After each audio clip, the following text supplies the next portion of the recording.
I'm Joanne Harris, and my new book, which is out today, is called Blueeyedboy, and it's a kind of psychological thriller. It's a distant relative of a book that I wrote previously called Gentlemen and Players, which was a kind of murder mystery. And this is set in the same little village in the north of England. And I have two rather unreliable protagonists, each writing in the form of a slightly confessional blog online, some of it private, some of it for public consumption. And so both my protagonists are writing under their online pseudonyms.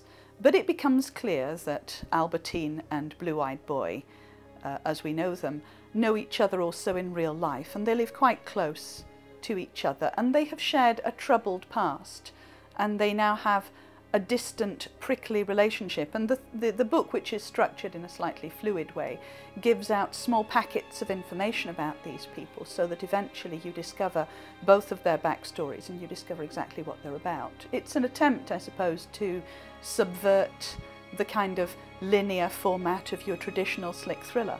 What interests me about the online world is the close way in which it mirrors the real world. So we have online communities which in many ways have a very similar chemistry to real-world communities, except that the online community, I think, is even more volatile because you get a more rapid level of response to things, and also you have much less jeopardy for, let's say, bad behaviour or lying, or sometimes even telling the truth, because if you're online under a pseudonym, it's much easier to confide in people. But it's also much easier to reinvent yourself as somebody completely or partially different to the way you are in the real world. And such, my protagonist, Blueeyedboy, has found that he can throw up his online identity as a kind of filter over his real life identity and his position in the real world, which he judges unacceptable.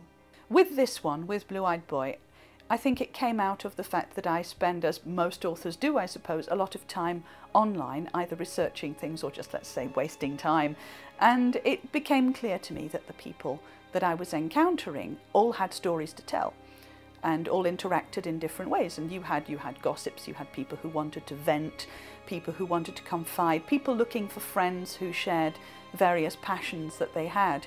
And I got quite interested in the way these people connect, sometimes with people they have never met, and the way that frequently people will take on trust something that they're told by a complete stranger in anonymous circumstances, and which may or may not be at all or entirely true.